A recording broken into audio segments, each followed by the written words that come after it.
The divorce itself went smoothly. She did get some money out of me due to the division of assets. I did agree to pay some alimony support for a short period of time, which I think ended at 6 months. To me, it was a cheap way to get out of the situation. In fact, I probably would have agreed to any financial demand she would have made in order to be done with the situation. I was retained as the primary custodial parent, and she had 50/50 visitation. I told her that she was always free to stop and see her children. She did do that on many occasions and things appeared to be somewhat stable. I also think she liked to see me when she came to visit the kids, but maybe that was wishful thinking on my part. My wife did not make a lot of money, but did make a small child support payment each month.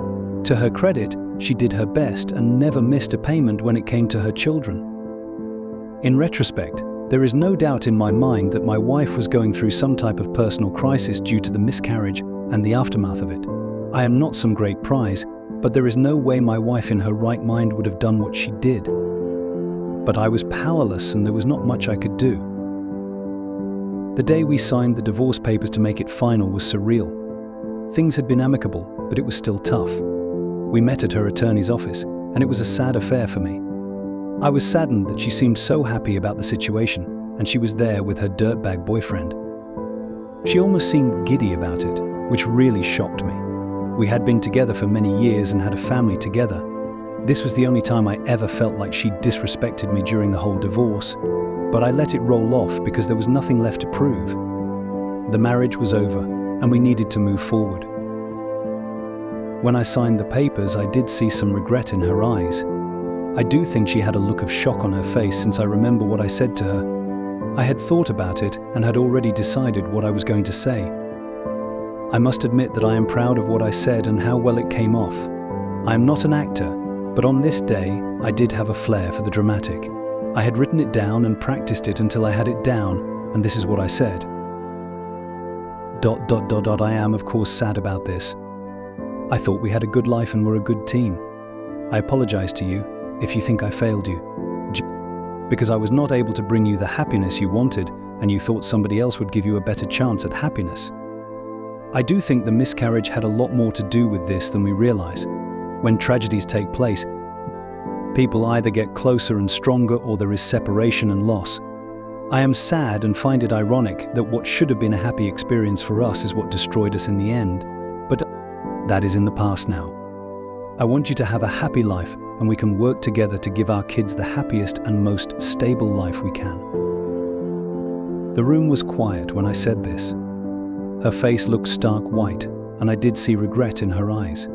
With that, I got up, shook her hand, wished her well, said goodbye, and her attorney told me he would send me a copy of the papers. Things went okay at first.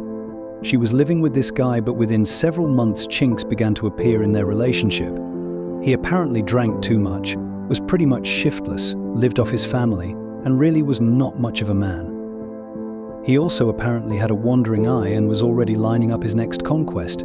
She was apparently a younger girl who worked in another restaurant, which was also owned by his father.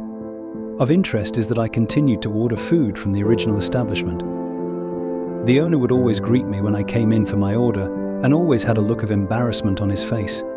I would never stay in the place because that would have been awkward. My ex-wife was working there and was living with his son. If you toss in that he deserted his wife also, the owner was not pleased. He was a family man and told me once that he did not understand where he went wrong with his son. Of course, and to no surprise, things began to go downhill with this new exciting power couple. They were fighting all of the time and things were not going well for my ex-wife. I think my ex-wife was seeing that perhaps I was not that bad of an option and things are not always greener on the other side. With me, she had a solid man who put her and the kids first. I was a good husband and perhaps she had made a really poor decision.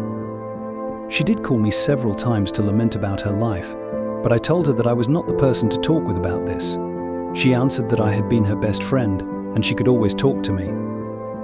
I told her that had been true, but things had changed and I did not feel comfortable being part of the discussion and she needed to work things out on her own with her new partner. I did not want to be involved in her relationships. She did agree, but I think that I could sense some hurt and regret in her voice when she hung up after I told her this.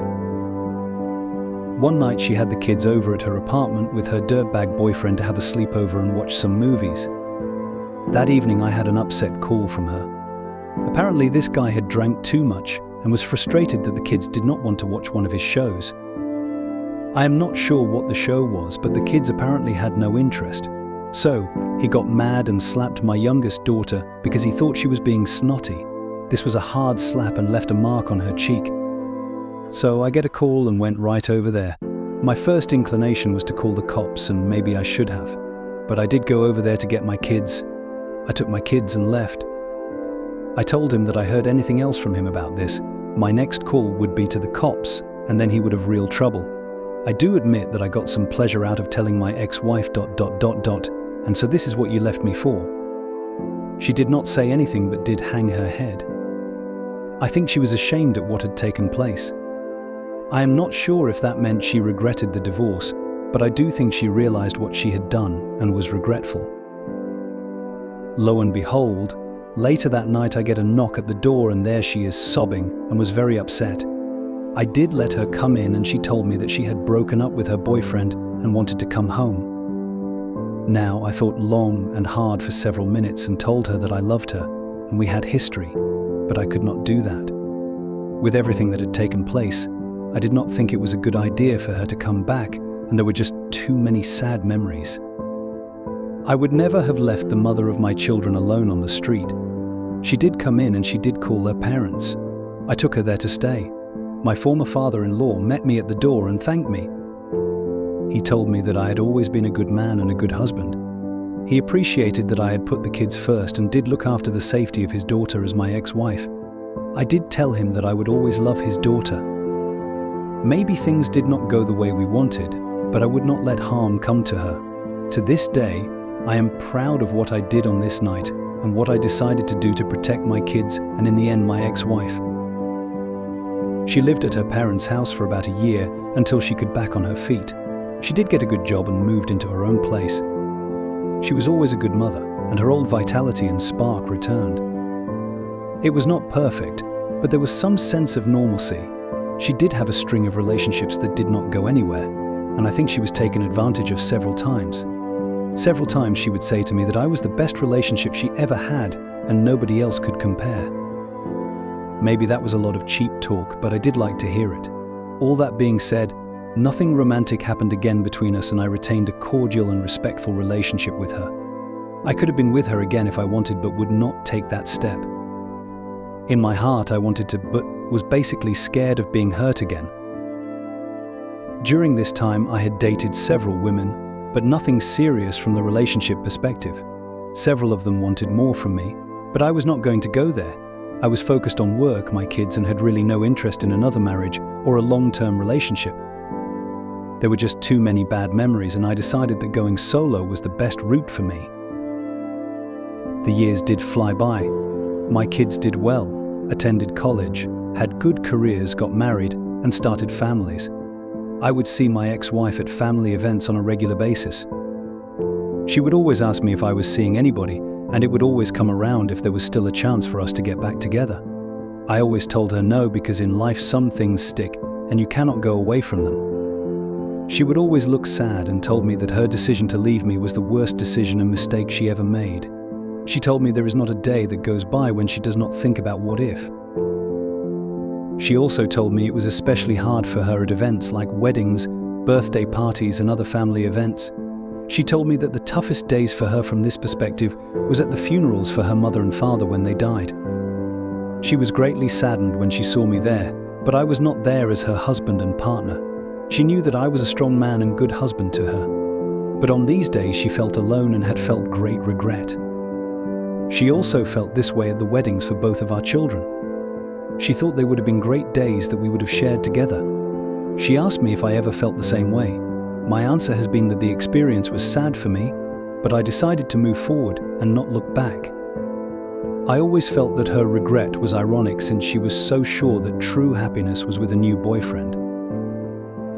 We are now pushing 60 and I was thinking about hanging it up at work and moving somewhere warm or at least for the cold months. My kids support me and do love their mother. The last time I talked to my ex-wife before moving was at a birthday party for one of our grandchildren. She asked to speak to me alone and we stepped outside. She then became very emotional and upset. She always thought there was a chance that we would get back together. My moving away would signify the absolute end, and that she had experienced a lifetime of regret for having failed as a wife. I told her so many years had gone past and that she should not feel that way. I had nothing but respect and admiration for her. She then asked if she could potentially come visit me. I told her that I did not know but would think about it. I admit that every single time I looked into her beautiful green eyes, my heart would melt. On this day, she looked exceptionally beautiful to me, and the years had been very kind to her. On this day, I must admit that regardless of what had taken place before, I never felt more intense love for her than I did on this day at this moment. At this point in my life, I thought that maybe I would welcome having a relationship with her again. I would not get remarried, but what did I really have to lose at this point? She did make me happy at one time, and my love for her had never went away. At this point of time in our lives, maybe we can go forward. The update: I have been living in the Carolinas for the winter and my ex-wife did come to see me. Crazy, I know, but all of the old feelings are still there. She stayed at my place, and we went and did many things together. I am pleased to report that maybe we are older but learned that we still do well together with that special time. She was there for a weekend, but it stretched into 2 weeks and then into a month. One night she started to cry and sob because of what happened literally years ago. She told me that the past several weeks had brought her great happiness, and she was so sorry for what had happened. She told me that she constantly thought about what if, and if she had wasted her life looking for some type of utopian relationship that cannot exist. I told her that was all in the past, and maybe the time had come for us to move on and reconsider having a future together. I told her that I always loved her, my feelings for her had never died, and maybe she would like to come down and be with me permanently. Thank you for watching this emotional journey. If you enjoyed it, don't forget to hit the subscribe button for more captivating stories like this. Your support means everything to us.